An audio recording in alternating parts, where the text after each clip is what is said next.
Hello, everyone. Thank you for joining us. Yet another Sunday here.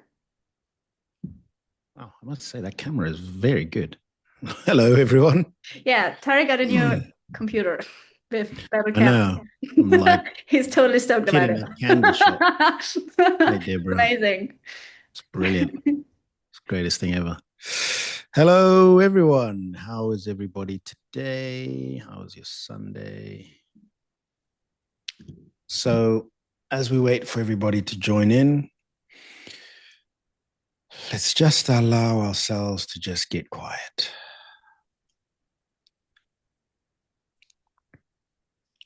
Your eyes can remain open or closed for this.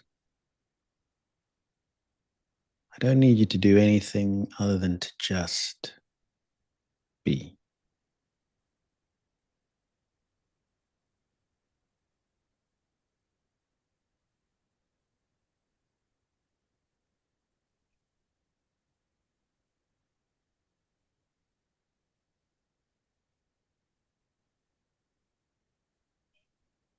Just allow the day to quiet, the energy from the night before, if it's the morning for you, or the afternoon, if it's the evening for you. Allow that energy just to settle.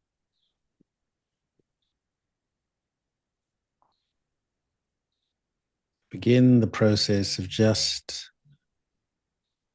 allowing yourself to leave all your thoughts, distractions, concerns at the door of this practice.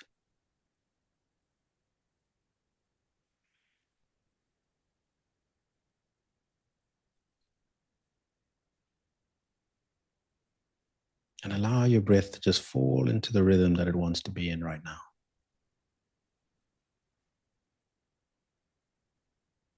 Just trust your breath. Trust yourself.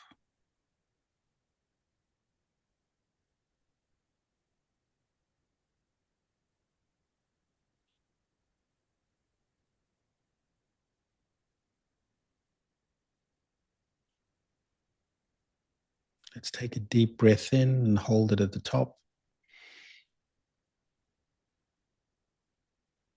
And a sigh it out. One more deep breath in and hold it at the top.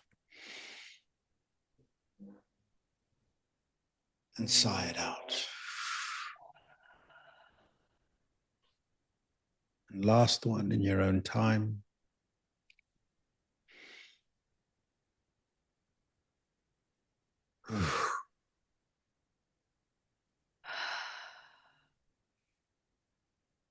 And with that, find ourselves in this container. And let's begin.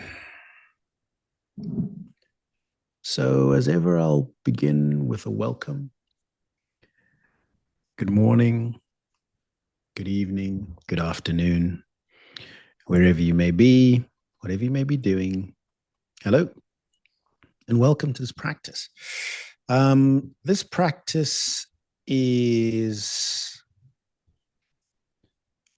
well, this container is, for those of you who are new, this is all about internal family systems. And the genesis of this was, well, let's do an introduction. I'm Tariro Mundawarara. I am a teacher on Insight Timer. And also author of Circling Back newsletter and Stories from the Soul podcast. And we have my colleague, Sarah. Hello. And Sarah, you can introduce Sarah. Well, I'm Sarah. I am currently deep in my training to become an IFS practitioner, like a certified IFS practitioner myself. I already work with somatic parts work, so which is very close to IFS, basically the same, just a different name for it. So Yeah, I'm not really sure what to say. I'm really tired today, so if I kind of like space out, Tori, We'll you. prod you. We'll prod you. I'm usually more Yeah. energetic, and while you were doing this little check-in, I yawned so much. I was like, wow, I didn't realize I was that tired. Exactly. It is Sunday So after all. it is a Sunday. So thank you everybody for jumping in. I mean, the practice today is we've been reading the book No Bad Parts by Richard Schwartz, who is I wouldn't say who's the originator of internal family systems. Yeah, exactly. Some might know it as parts work. And we've been on a journey now for a couple of months, just digging into the book, reflecting, sharing, and connecting. So if you are new, welcome. Thank you for joining. And the regulars, welcome back. So today we're talking chapter 7 and 8.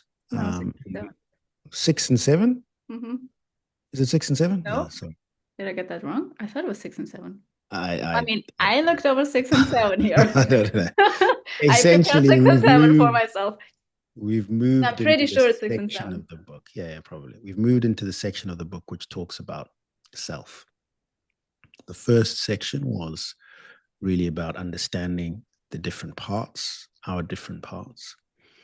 And I was saying to Sarah before the practice that I've found these two chapters to be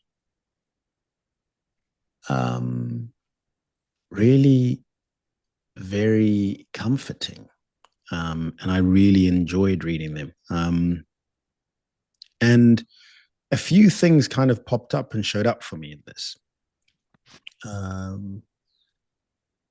And the main one was really around the role of self for me, and my journey.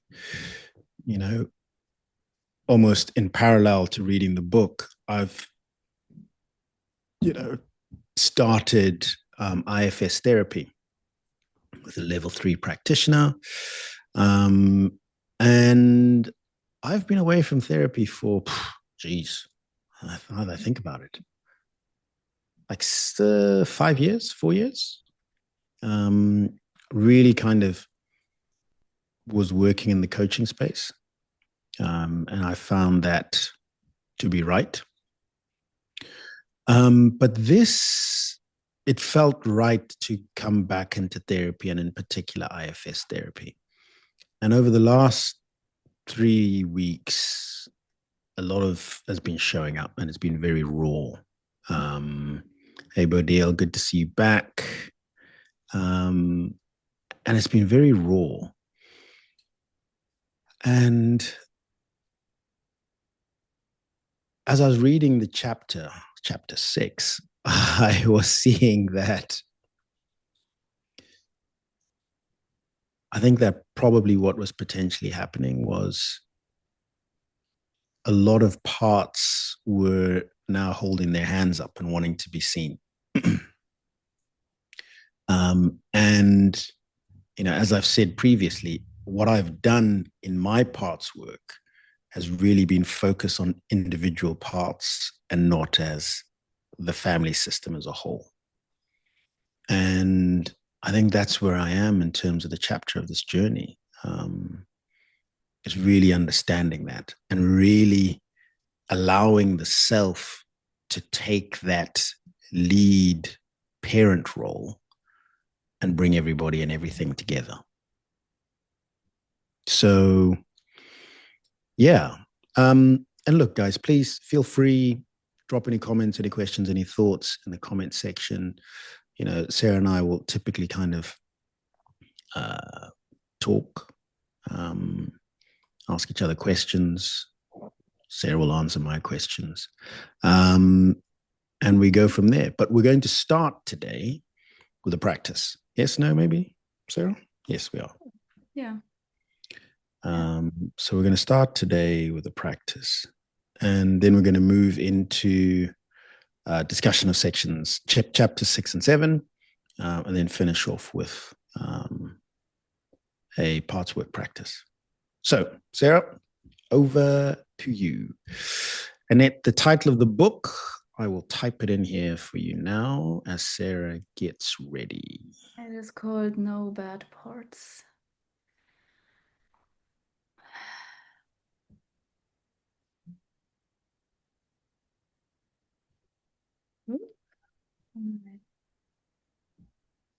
All right. So this exercise that I'm gonna lead you through is one of the exercises in chapter 6. It's called Accessing Self through Unblending. It's a very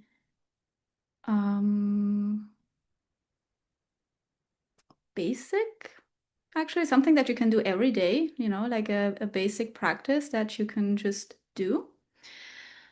So to start, you can just take a comfortable seat. Just set yourself up. So you don't have to sit, actually. You can also lie or stand, like whatever feels comfortable for you.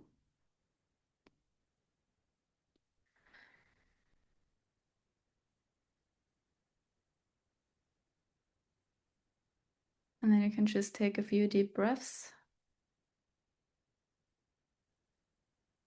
Just allow yourself to arrive where you are right now, where you're sitting or standing.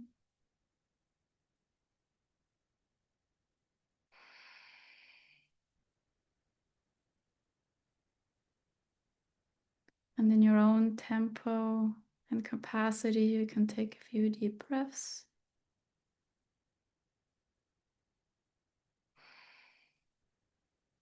And just relax a little bit into your body.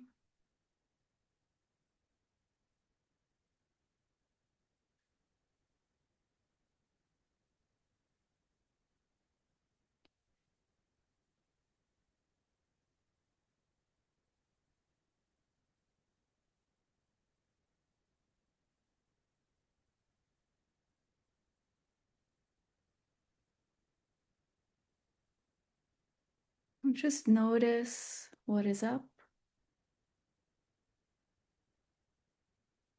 Maybe you know some parts that you already have met previously when you were doing this work. You can just try to focus on where you can sense them and where they are, to just make a little check-in with them and remind them that you are here.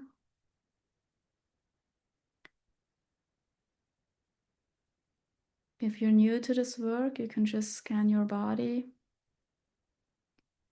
for any thoughts, sensations, feelings, because those are trailheads to the parts.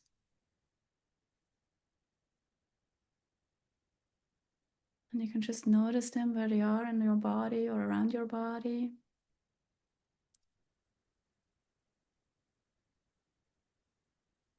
Maybe it's the first time for them or for you to see them. And you can just let them know as well that you are here. So what we are doing here, we are just checking in with either new unknown parts or those that we have already met. Just let them know that we are here.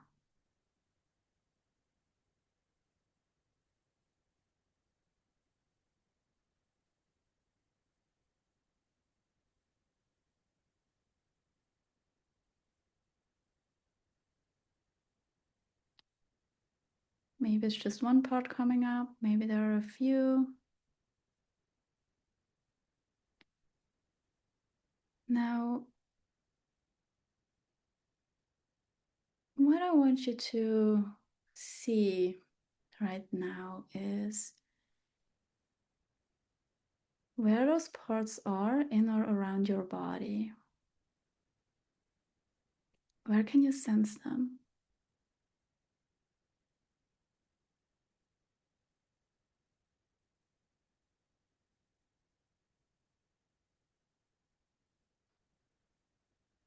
this exercise, it's not about really getting to know them, but just to see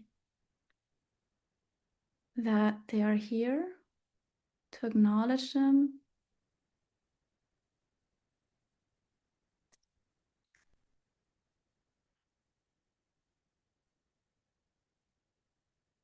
And you can also see how you feel towards those parts.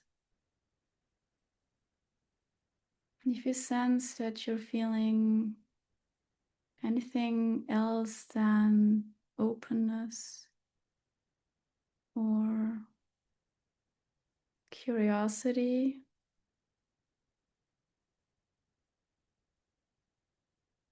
ask that part that is obscuring that. It might just be able to just create a little bit space, just step to the side a little bit.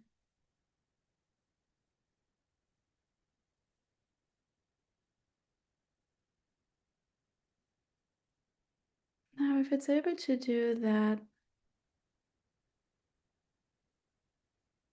you can thank it.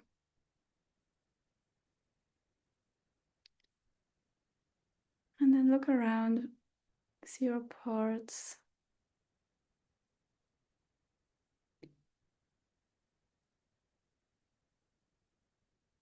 And if possible, if you have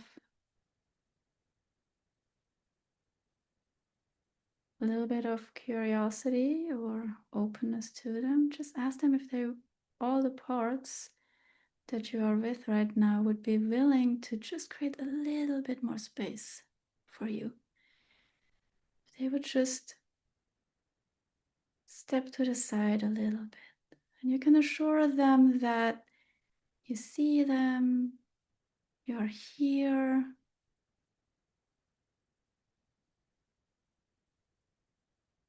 And you want to be there for them, but for that, you need to have a little bit more space. So see if they're willing to do that for you, so you can get to see and connect with them in a more open and spacious and curious or compassionate way.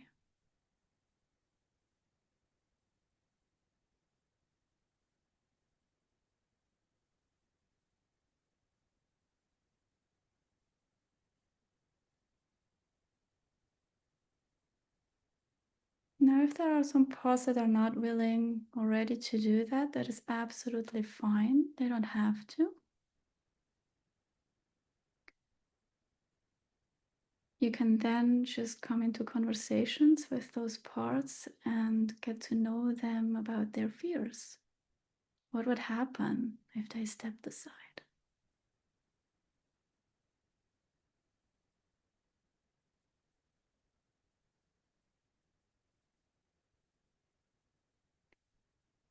However, if the parts are able to create a bit more spaciousness, just sense into how that feels for you now that they are giving you a little bit more room. You can sense it in your body.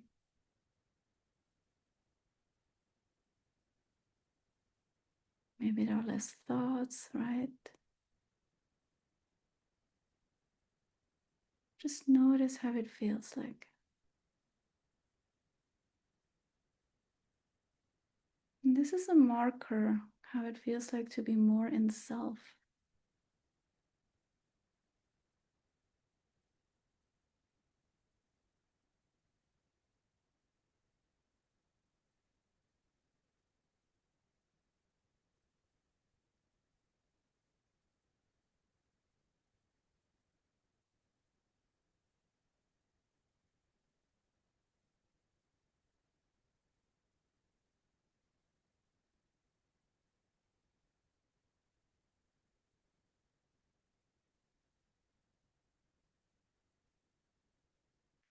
Now, before we're coming back and end this meditation, ask the parts if they would be willing to let you keep this spaciousness that they created now. Once you open your eyes, if that be okay for them, or if there's anything they need from you in order to be able to do that for you.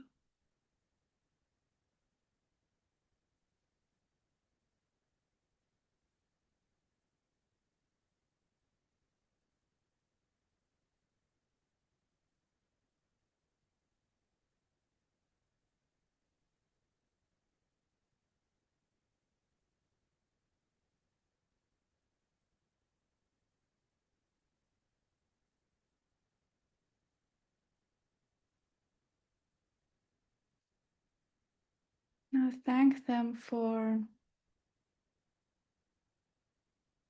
stepping a little bit to the side to create more space. Let them know that you're here for them and that this helps you to be better there for them. If you had any parts that did not want to step back, thank them for voicing their concerns.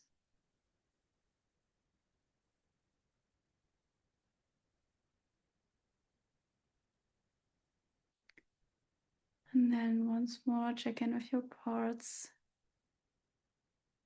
before you open your eyes to let you, or to allow you to keep the spaciousness.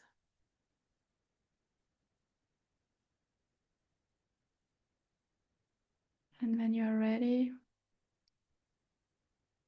you can come back and just sense how much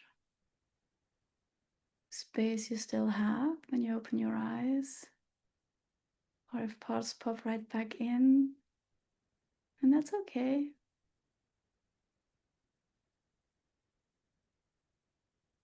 This is just an exercise to gain a little bit of trust from your parts that everything's going to be okay, even when you open your eyes and you come out of this meditation, that you're still here, even when they take a step back.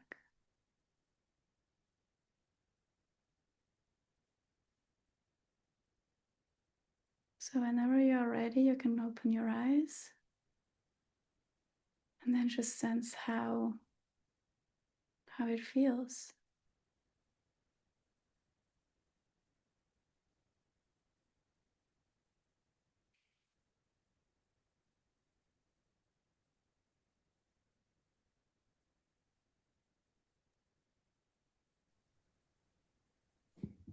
Thanks for that, Sarah. You're welcome. Yeah. I adjusted it a little bit from the book.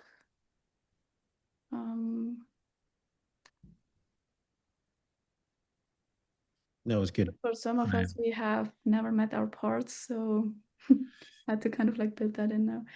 Well, yeah, and not just that. I think speaking for myself, it was good to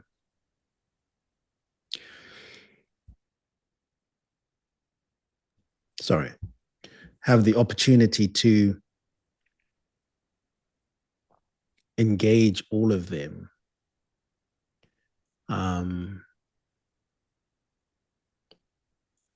at the same time. And interestingly enough, it's not something that I normally do at all. Like I'll normally engage with them separately, one at a time. Yeah, and I guess Sorry. go on. There's a beautiful we might want to do this one actually. I like the fire camp or round table meditations for IFS where you meet with different parts around the campfire or a table It can be very good to deal with polarizations or conflicts, of different parts, but it can also be just a nice check-in with parts. Mm. Not necessarily to work with them, but just to have them sit around the campfire and everybody gets to say something and they just feel seen and heard. And it's not about, trying to even really help them. It's just letting them know, hey, I'm here. And it's so beneficial for parts to see each other. Sometimes, like a lot of parts think that they're doing this work by themselves. By themselves. Mm. All right. And I've been doing that more recently again, where I found like, okay, um, you know, I have a target part and I want to work with that one part, right? One on one. And then another part comes in that blocks it, right? Because for them it's scary. And I started to um, ask that part that is blocking if it sees the other part. And a lot of times they don't even see the other part. And when they see each other, something very interesting happens. Because first of all, a lot of times they have the same intention. Well, actually, always. They want to keep you safe. Once they can, agree on the common denominator, right, of trying to keep you safe, they don't agree on how to, but they agree on wanting to keep you safe. A lot of times, they suddenly find like they become cooperative. Like, not always, right? There's like a way to, sometimes there are big polarizations and it doesn't work, but a lot of times they kind of like, oh, you're just doing, like your best to help them. I don't agree on how to, but let's find a new solution together. So they are willing to actually change their roles, especially for protector parts, right? They're willing to change their roles a little bit, um, because they see also how much damage this polarization, the fighting against each other, is doing. And they do know and they do see that it's actually not helpful. They just don't know another way. They don't even see the other part. Once they see the other part, a lot of times that can shift something. So, yeah, that's just my takeaway. That is not about this chapter at all, but I find this very helpful. And this is why, systems thinking, not just parts work one-on-one, but really the parts and systems and have them work together, right? The parts can work together. I have certain parts, they take care of other parts within me. And that's fine. So myself actually gets to have then the focus on the other parts that need me in a way or need And help. yeah, and that you talk about the system, and I think system, I don't remember what chapter it was, but it was the chapter which I really didn't enjoy. I was just like, geez, this is not I and I guess just thinking about it now, that makes sense because systems work is not what I've been doing. Mhm. And it can be I haven't so been helpful. engaging the system. Yeah, Yeah. completely. Because it's like a family of parts and they all have relationships to, with each other, or sometimes are totally don't even know each other, right? And they keep on doing something, but they don't know that they're actually coworkers in a way, Yeah, And then yeah, they're working against each other, even though they're coworkers for the yeah, same company, meaning you. But yeah, it's yeah. it's kind of like, yeah, the analogy. No, I hear that. I hear that. And I mean, to kind of like Deborah's point about having a cabin by a lake, and funnily enough, I was thinking about that. I can't remember if it was during your practice or when I was reading the chapter about needing to have, well, not needing, but wanting to have a location which is for all my parts. Like I often talk about my safe space. And I don't know, just think speaking out loud, that safe space, I somewhat associate with my inner child. Mm-hmm. That's the safe space for my inner child. Mm-hmm. And interesting, like my therapist asked me this, like, is this always the same space? And we haven't really gone down that route before. But I think creating, dare I call it, neutral ground, where everybody feels like it's their place as well. Um, yeah, I think that that makes sense to me right now, and it's something which I'm going to have a look at and work on. Yeah, thank you, thank you. Makes sense then. Yeah. So Shall we go into the chapters just quickly, yeah, or? yeah. So chapter 6. So from my side, there was a lot which started to come out for me in this. And again, timing spot on. You know, the fact that, the first bit about parts not being linear. And, Parts are you not know, even their roles. say again. Parts are not their roles. We sometimes mis misinterpret or misunderstand parts or identify them quite a lot with their roles that they're having, right? So you have the alcoholic part, it's not an alcoholic part, or you have the angry part, it's not an angry part, it's a part that has anger, or a part that right now has the role of wanting to soothe you Exactly. with alcohol, right? They can change. They change their emotions. They change their roles Yeah. all the time. They're like sentient beings with even their own parts, right? So I think this is in a way very crucial to understand when we meet the parts that we don't identify them as the thing that they show up right in that moment. Yeah. This is just like a human being, who has their emotions on all that stuff. Completely. And We I should, mean, sorry, go on. yeah. And like that's not, when a person is angry at a moment, that's not who they are. That's just What's what they showing are. up right now? Exactly. Right now, yes. Exactly. And the main, not main thing, but the big thing for me was just continually coming back to that, we're not mono-minded. There is more. Made me think of the Transformers. There's more than meets the eye, and it's so true. Um, you know, all the time, every single time I've ever done what I used to call shadow work, parts work, the original engagement would always be with something quote unquote frightening. Um, and the more I engaged with the part and really started to understand it and connect with it and establish that trust between myself and the part, it would then change.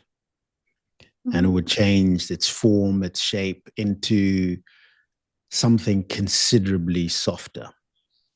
And, the book talks about, much like physical families, there's children who have roles in that space, Yeah. the scapegoat, whatever else other role they have. And, you find yourself with a good therapist who can unburden essentially all of those roles that those individual children are carrying. It frees them and allows them to just be children again.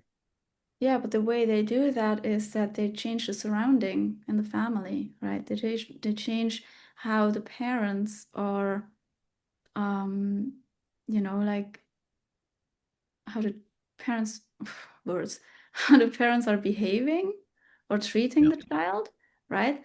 And that then creates relaxation where the child can come back into its natural state, yeah, right? And this is the same that we do with the parts, right?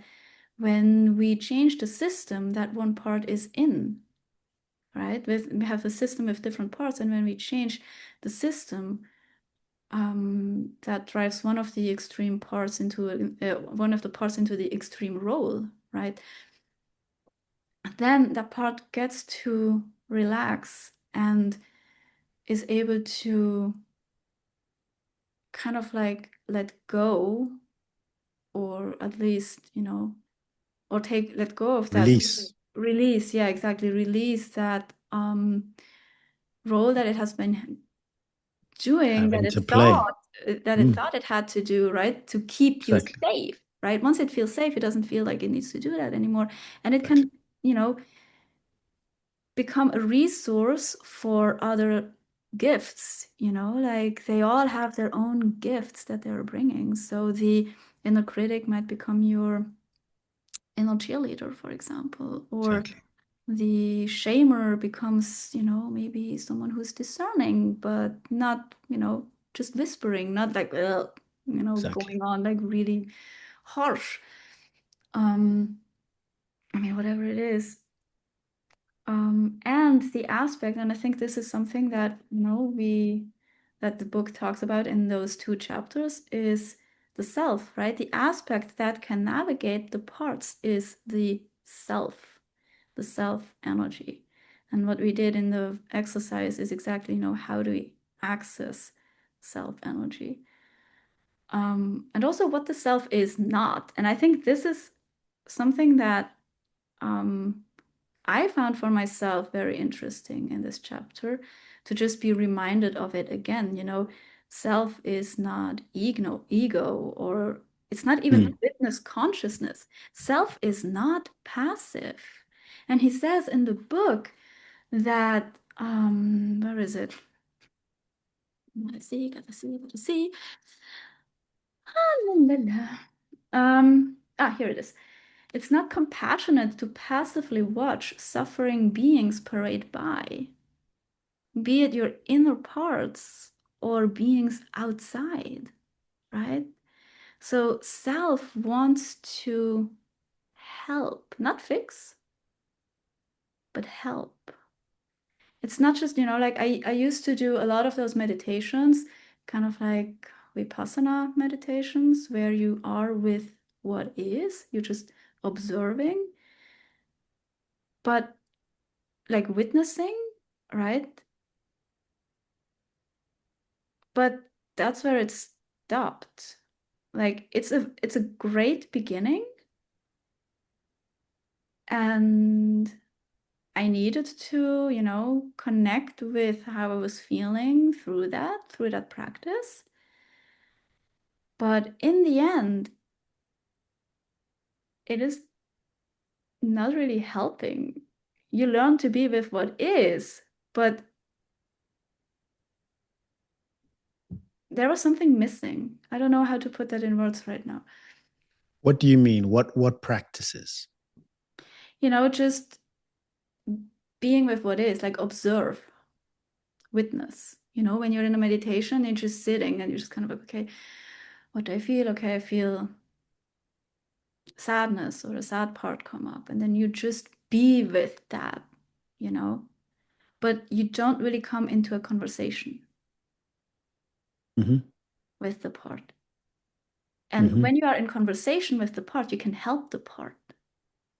Observing the part Hmm. doesn't give you the Hmm. doesn't give you, sorry, observing or witnessing the part is the first step. It's Mm. important. I'm not trying to dismiss it. Like there was a lot of benefit and value in learning to be kind of like, it's okay to Observer. see that, to have that, to feel that, and I'm not dying, and I'm not like, nothing bad's gonna happen. Wow, cool. But the part itself is still, it feels maybe like, it maybe feels seen to a certain extent, but only to a certain extent, because what it would really make it feel seen is when you try to understand it.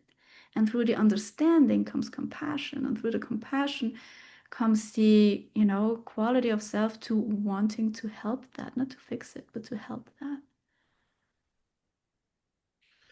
Yeah. And I guess in many ways, this is also what was spoken about the chapter previously about getting caught up in meditation as a quote unquote distraction.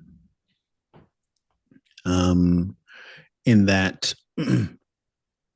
there becomes a sense of achievement because you're meditating, because you're finding yourself in the space of observation. Um, Yeah, very passive. It can be almost kind of yes. like I don't know if you're dissociating or anything, but there is just a missing link that for me means empowerment, right? To wanting to help your parts in itself is actually quite empowering. Just being with what is not necessarily, it's accepting, yes. And I'm just speaking for my own parts, how they, um respond or how they feel it, right? Like I don't know how it is for other people, but for me, for my parts, it's not enough. It's not Mm. enough just to be only to be present, like they want my help. Sometimes they don't know that they want it. But Yeah. actually they do. Once I'm in self, they actually realize, oh my gosh, I can relax. Oh, I want this. Like I had this part that I was able to he was like really like this emperor big part. He had so many parts that he was controlling, and he was first like, "You're not gonna get rid, like not gonna get rid of me." But he was like, "I'm not letting go of any of that. I can do this by myself. I've been doing this for so long." He's like super kind of like independent and like I can do this, right? I Yeah. don't Managing need you. I everything. don't need you, self. Exactly. And then Managing everything. eventually through me being kind of like, okay, but I'm just here and giving it space, but also, not like the self can be persistent. Like I was not pushy, but I was persistent in just showing up for it until it trusted me and was like, oh, I don't have to do it all by myself. Okay. And then I started to take care of some of the parts that my emperor, it was a manager, the protector, um, was taking care of, right? It was a self-like part. And eventually it transformed into something completely different. I was like, okay, you do it, but I advise you. And but it didn't want me to, help it in the beginning, but you just stay there and you're persistent. Not Mm. pushy, but persistent. You just check in with it over and over again, like Yeah. what's coming up. And, you know, that, that is where the self comes into this system. It's about creating harmony within it. Yeah, Um, yeah. He says and healing is about yeah, creating harmony in your system. exactly. Exactly. That's exactly what he mentioned. And it was reminded at the right time about what, the four goals of IFS: to liberate parts from their roles, restore trust in the self, and prioritize the inner system, and become self led. And those stages are the stages which I feel like I have gone through and am going through. Liberating parts from their roles. Done that, am doing that. Become, establish trust in self. Yes. Yeah, And so I these, firmly feel I'm at prioritize the inner system right now. That's where I find myself. Yeah. Sally says, I like that. We also need some action in our own good directions. Exactly. Meeting them with compassion and caring and helping them heal and learn new ways. Exactly. Exactly. Exactly. And, and this is the thing. And this for me is why this book has been so great, why IFS has been so, empowering for me, because, and I used this analogy previously, it's like teaching yourself, having taught yourself how to drive or to ride a horse, and then you go on an actual formal instruction and you're like, you know what? I taught myself that, and it's actually the right way to do it. And it reinforces what was self-taught and self-learned. And I really just am feeling that going through this book is exactly that. It just makes sense, and it just reinforces my belief in the modality. Belief isn't even the word. It just reinforces the modality within me, you know? Because, yeah, you are right. For me, that, a lot of, I think for me, the movement in where I was with regards to my journey really only started when I started to do, and again, I didn't know it was IFS, but when I started to do inner child work, when I started to then do shadow work and engage with all of those different parts. And I moved from observing and being in a meditative state, but I think also still very much coping in whatever shape or form it was. And I remember consciously saying to myself, I was very good at, kind of watching stuff on social media about whatever, kind of self, I don't know what you'd term them, but people on, anyways. And I found myself almost becoming quite addicted to it, and it being a, a place and space for me to cope.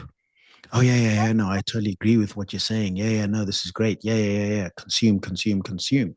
It sounds And then like a one, self-like part. it sounds like a Like what? a self-like part that was trying to do the work for you. Oh, probably. And I was just like, you know what? I actually need to disengage from this and I need to start doing my own stuff.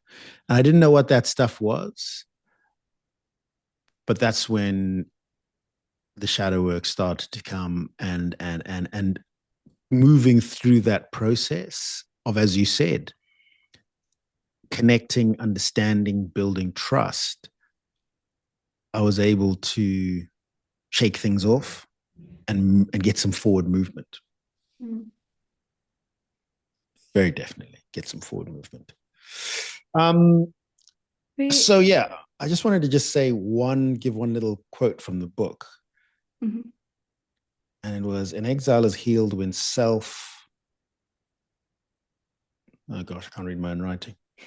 When self witnesses from, yes, basically when self addresses from where, it's when the self pulls the part from the past within which it sits in. And, a few weeks back, we spoke about, we had a father wound session. And, I had very clearly a moment which I can definitely remember and identify. It wasn't too long ago. And there's a part that's really stuck in that place and space still. And what I'm sensing right now in myself, and I was saying this to you previously, that, and again at the beginning of the practice, that I feel like there has been a lot of parts who are putting their hands up, Mm. um, and wanting to be seen, to be heard, and to be understood and to be engaged with. And that's something which, and again, it's interesting that you say about that observer piece. It's something that I haven't been doing.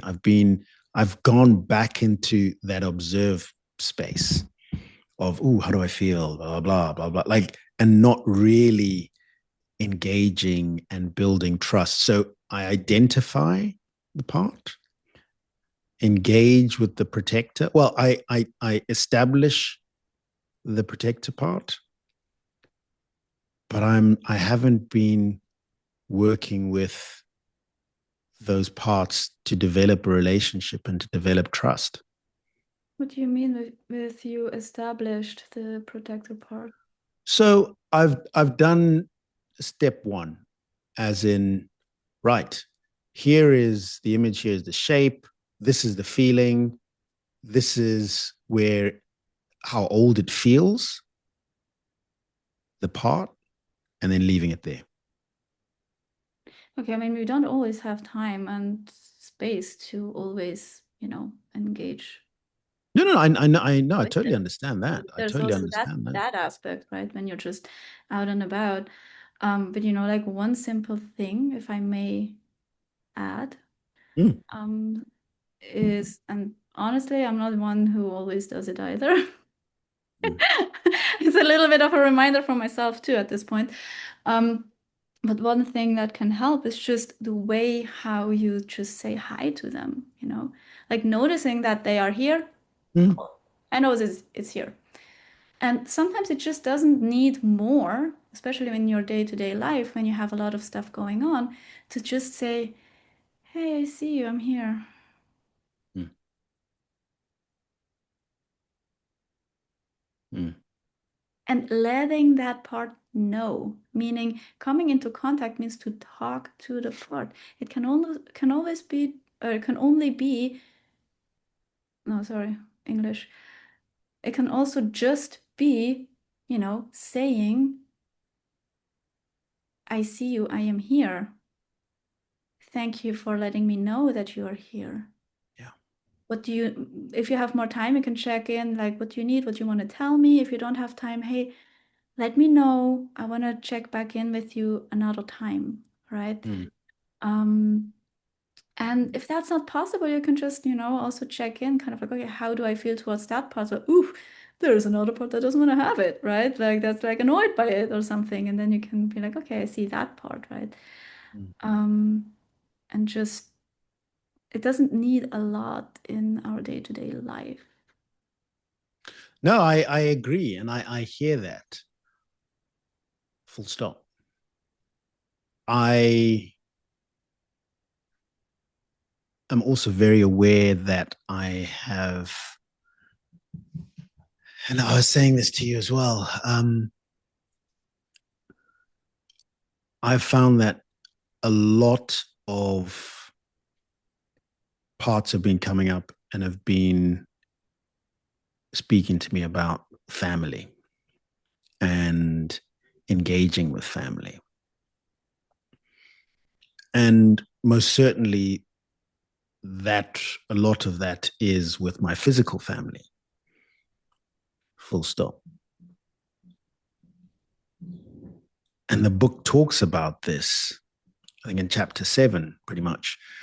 You know, my, once we're able to parent our internal family, it allows us to relate and engage with our children and our family, the physical ones, in a very different way, in a more wholesome way.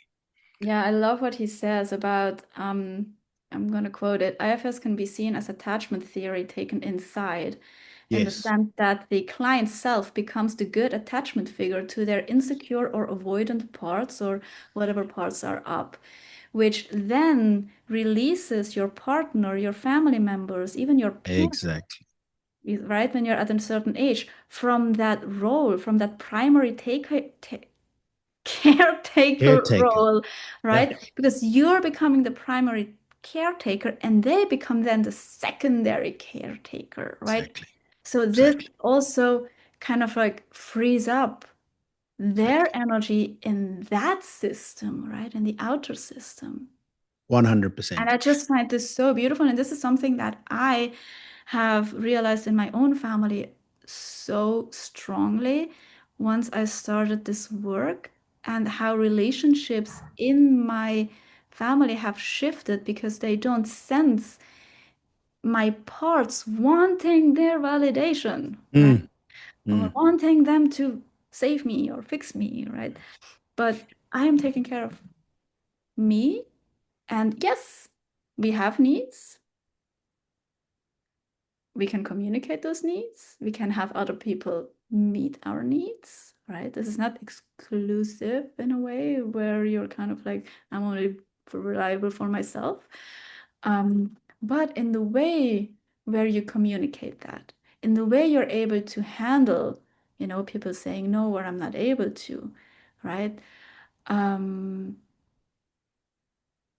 and the energy behind it is going to be so different and 100%. much more relaxed, right? Because there's no clinging, and I have to have this, and I have to get this out of fear. Yeah. And completely. And I mean,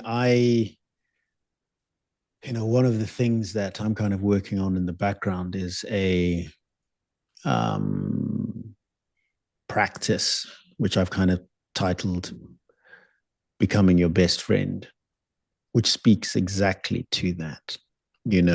No longer requiring, seeking external validation, being seen externally, and having that energy coming from internally.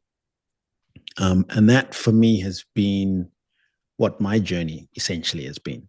My journey has been going from needing, wanting, and requiring external something to say that, hey, I'm enough, validation, approval, whatever word you want, and that relationship being always outside, to that relationship now being internal with me. Um, and having that relationship, kind of regardless of everything we've almost spoken about today and everything that has happened with me over the last kind of 5 years, that's really at the bottom line what enables me to weather the storms and the turbulence, because it's not always plain sailing, is it?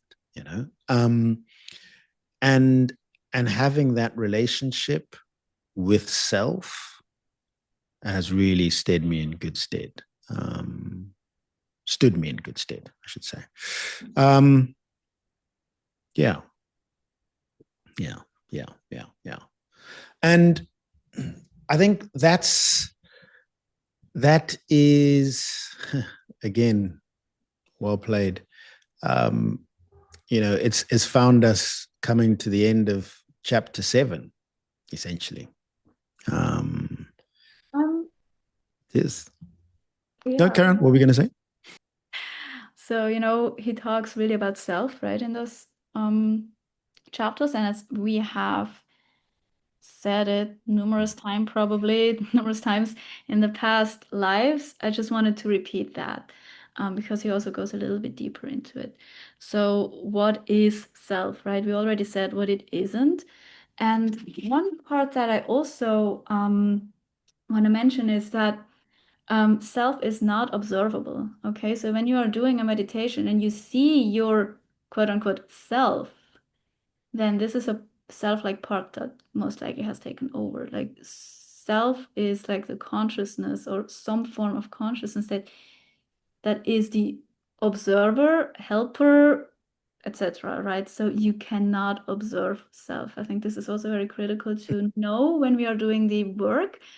Um, Especially when we are new to it and we don't we might think, oh, this is self, like, and I see it and it looks like this and that, like, that is something else, right? That is a part.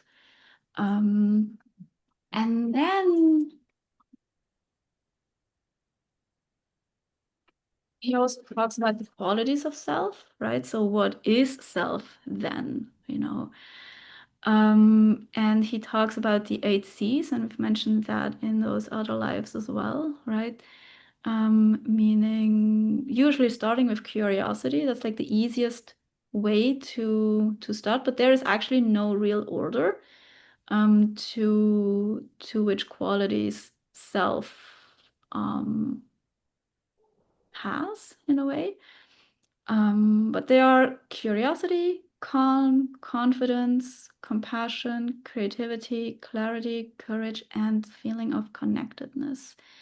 Now, a lot of times when we access 1 C, meaning maybe curiosity, or we come into a calm state, right? And we then come into contact with a part from that, what we call critical mass of self energy, right? Maybe kind of like, oh, I feel curious about that part. That's a critical mass of self energy. And that invites then the other C's in later on, meaning that when you are curious about a part and the part tells you what it has been doing for you for so long and how hard it is and how it sucks and it doesn't want to do that role, you suddenly find compassion for all the hard things that you have done. So now you have curiosity and compassion, right?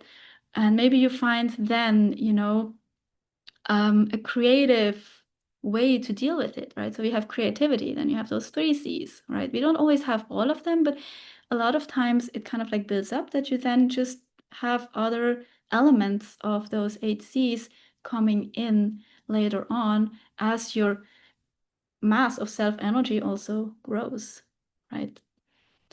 And then he also talks about the five P's that we actually never really mentioned, right?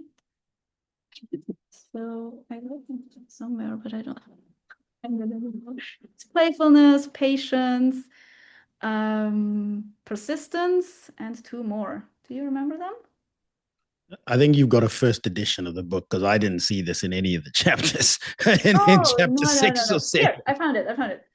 Patience, persistence, presence, perspective, and playfulness. I hear that. Definitely got a different edition to me because I didn't read that at all. He doesn't talk a lot about it, but I've come across it a few times already. And Oh, so it's not chapter think 6 or 7. This is Sarah reading ahead, is it? no, it is chapter 6.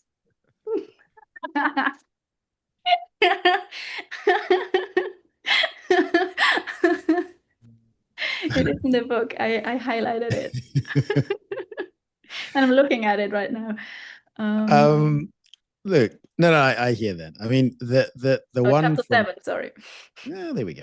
That from my side is um what I really, the bit which, yeah, and to be fair, I probably haven't gotten to that side, that portion yet, is he talks about how we often connect with, we have this idea that people are mono-minded. And again, speaking for myself, it wasn't until he brought it up that I realized, yeah, I do that. You continue to see people as mono-minded, even though I know about internal family system and I know about parts and I know about protectors and I know about being burdened and blending. But I still look at people and I'm like, that person is that, thinking that that's all they are, and really missing the opportunity to seek out and be curious and engage with different parts of them. Yeah, but it also comes from the thing that, we are a lot of times blended, and in internal family systems, it's not about never being blended, we are No, I a know it's little not bit about blended to never a being. certain extent, and that helps us also navigate everyday life a little bit more efficiently because we have parts, protector parts that are categorizing. That helps us to kind of like navigate stuff a bit quicker. Um, it's not necessarily something bad unless you come into, like a it's like there's no bad parts, right? No, it's not anything bad. It's an observation. It's an observation of quickly defining somebody as, a narcissist or ego driven or whatever the case may be, whatever title and label that is easy to put across. And it's like, often you will meet someone or someone will come past you and you'll respond in a certain way and well, again, I'll put them in a box and think, oh, that person is X. mm, When I take the time to actually engage with them and find something that you connect with, sport, whatever it is, you visibly see them soften. And to come to your point about no bad parts, I am yet to find someone who yeah, who I haven't been able to connect with. And those few that haven't has been a deliberate decision on my part to not do that for whatever reason. Yeah, but sometimes we do those things also to protect other Protect us. Yeah, yeah. vulnerable part within us. We do need the parts within us that have discernment, right? Being Mm. self doesn't mean that we have zero boundaries. On the contrary, Very we good point. take care of ourselves. We are in Yeah. self-leadership, Yeah. meaning that as much I can, and this is the beautiful thing. This is also I'm not sure if it's in Chapter. chapter 8 or in 7 or 6, but he talks about, seeing certain politicians. He talks about Trump and his view on Yeah, it his was in chapter 7. Yeah. exactly how, some people that we see as bad, we can see that, they are just having very strong protector parts, running that are trying to um, protect an inner child within them that is The exiles. really wounded, like Yeah, very exactly that wounded is exiles. really in charge of protecting their exiles. And then when we become aware of that, we can find compassion for that while still having our boundaries, while still maybe not liking what they do or not agreeing with what they do, right? But it's not that we, condemn the entire person. We see for, you know, we see them for what they are, meaning that having a part that is stuck in such an extreme role. And I don't know, I think I sent you that video recently. This was like a short reel on Instagram from Simon Sinek. Do you remember? I haven't been on That there was in a that long was time. so good. He I haven't been talks on there in about a long time. he talks about Inglourious Bastards, that movie.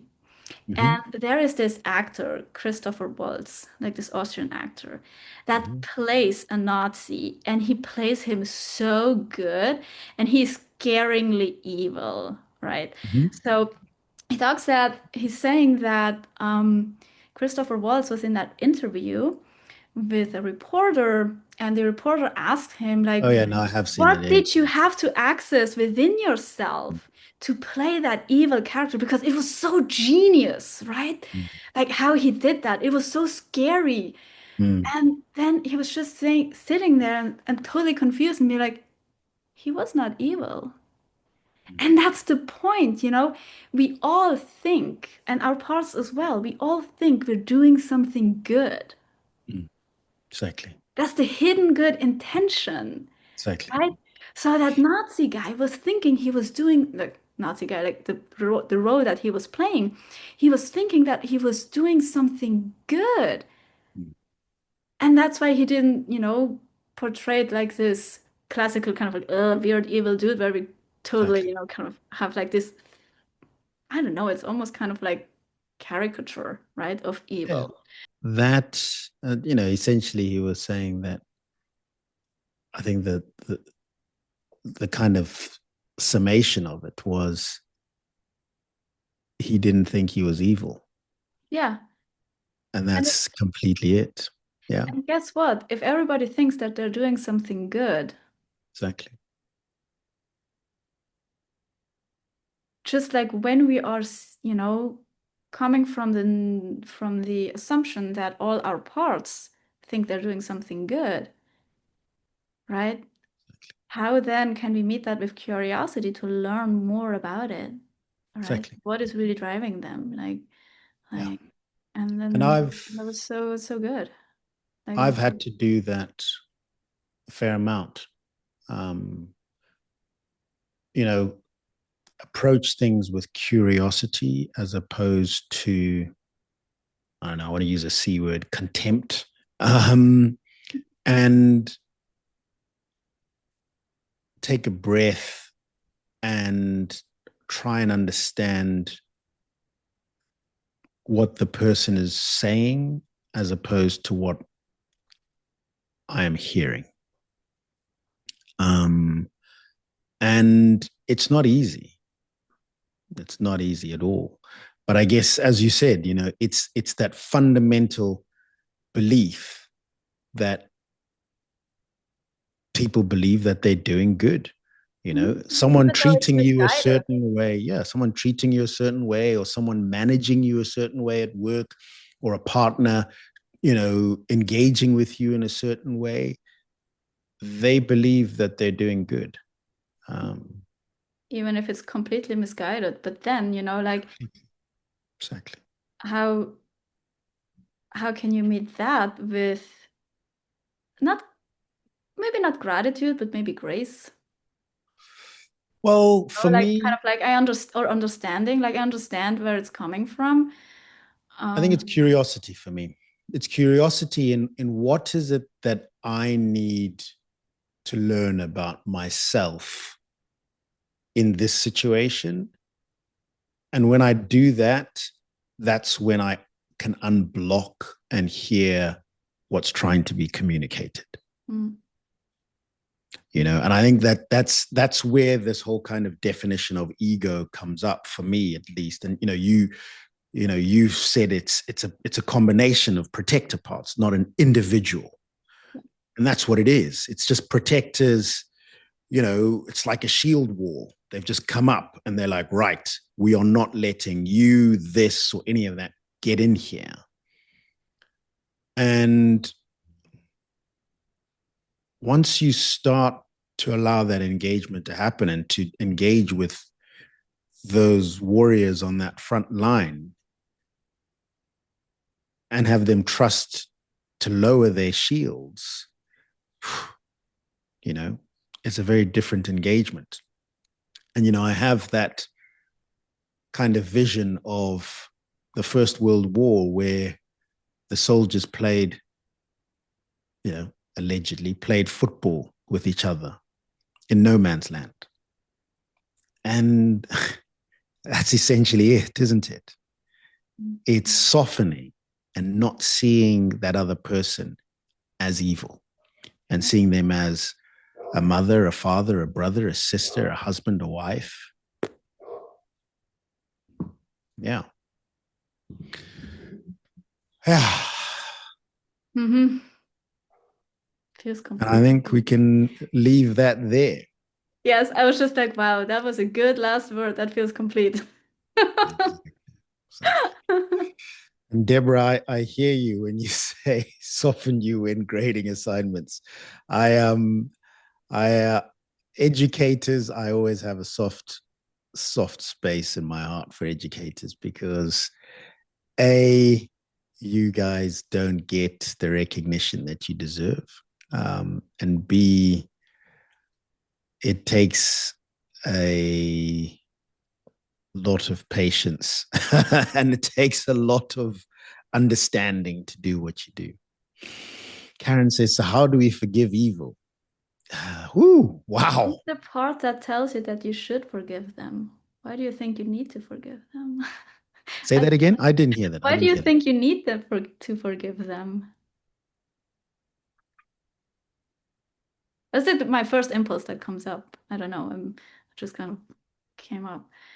I'm I think I think it's not about having to forgive them. It's not I about that. think It's not about forgiveness. yeah, I mean I evil intention and evil action I see as two different things. Um and that's how I'd respond to that, Karen, is What how do do we forgive? what do you see as evil intention? Um Perceived evil intention. Someone is, oh, they are setting me up for failure, or oh, this person doesn't like me, so they are doing this, or oh, that, and I use evil as a very hard word. I'll rather use negative intention and seeing it and trying to see it from a positive light. And that's why I say the difference between intention and action, because you can respond and react to an action.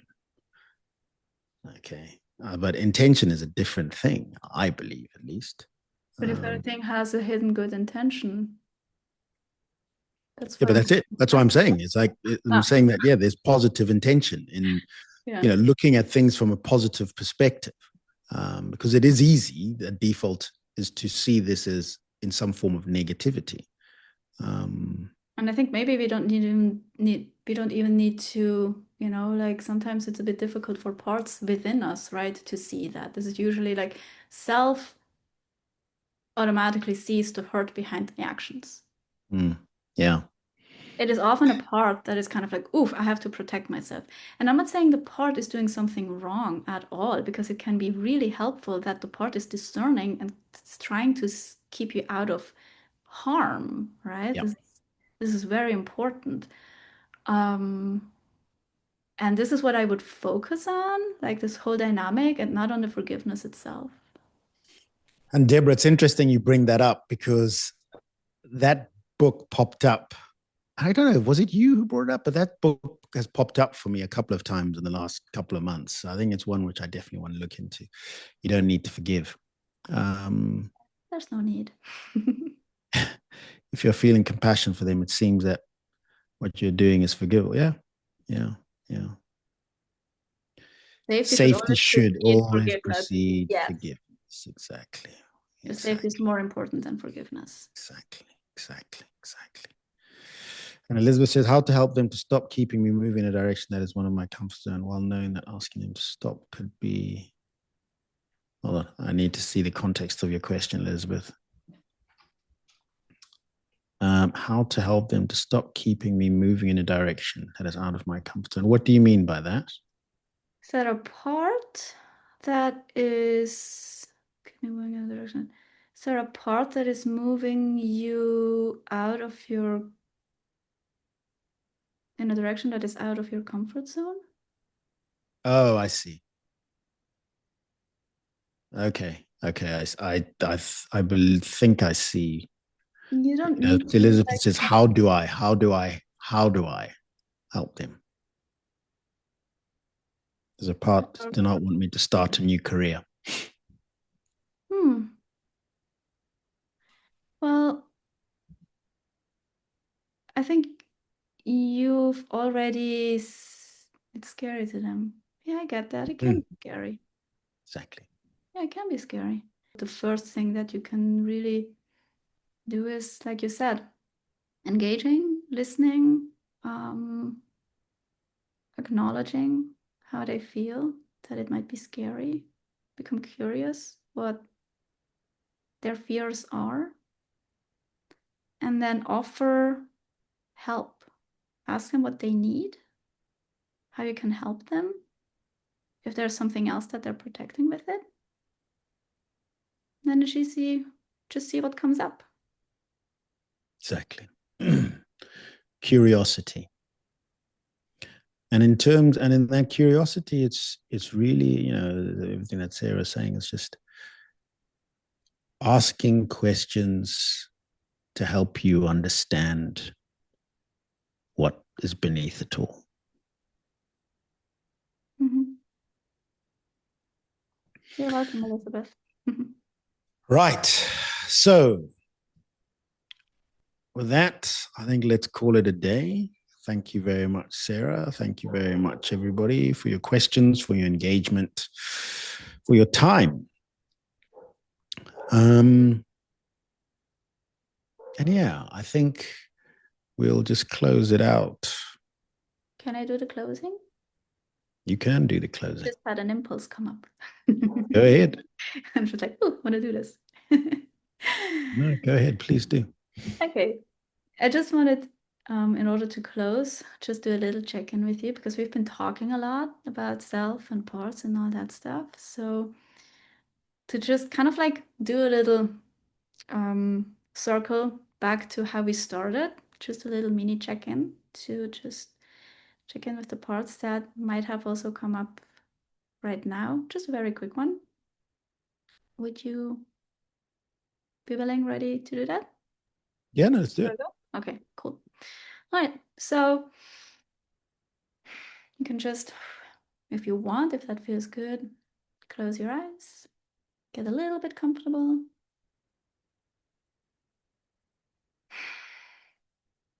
take a couple of deep breaths.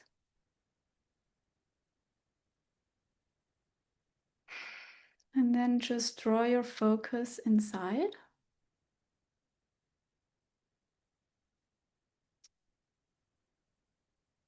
And as you draw your focus inside, sense a little bit in your body. Maybe you already noticed some parts that have come up.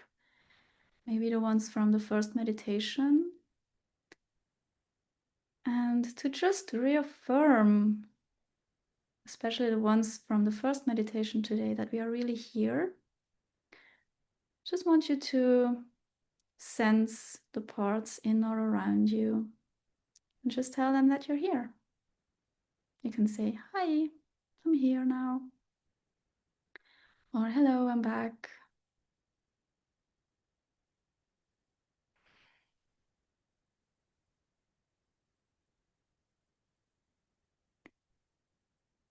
And then just with open curiosity, just see what they're saying, how they feel when you now focus on them again, when you see them again.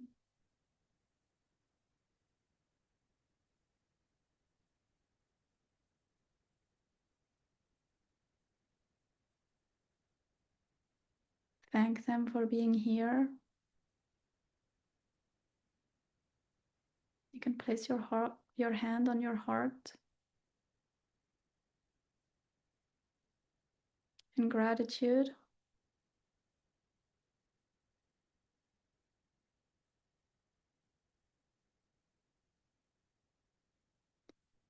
And then just take another breath. Sense what the parts maybe want to hear from you. Maybe you have an impulse from your own self.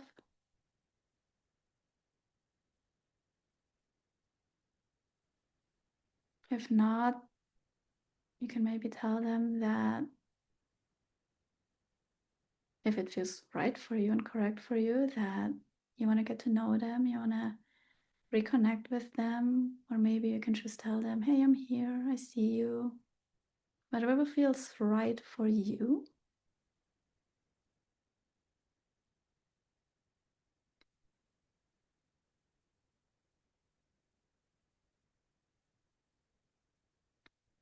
And then just see how you want to end this little check-in with your parts intuitively in a way that feels honoring for them.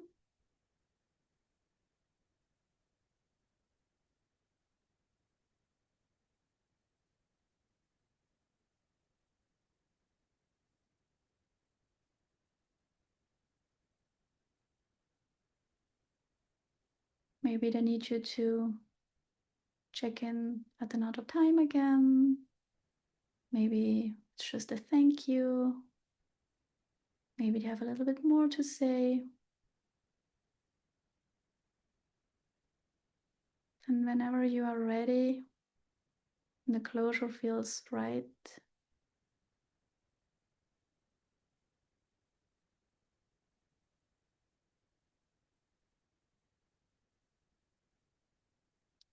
you can tell them bye or see you later and come back here.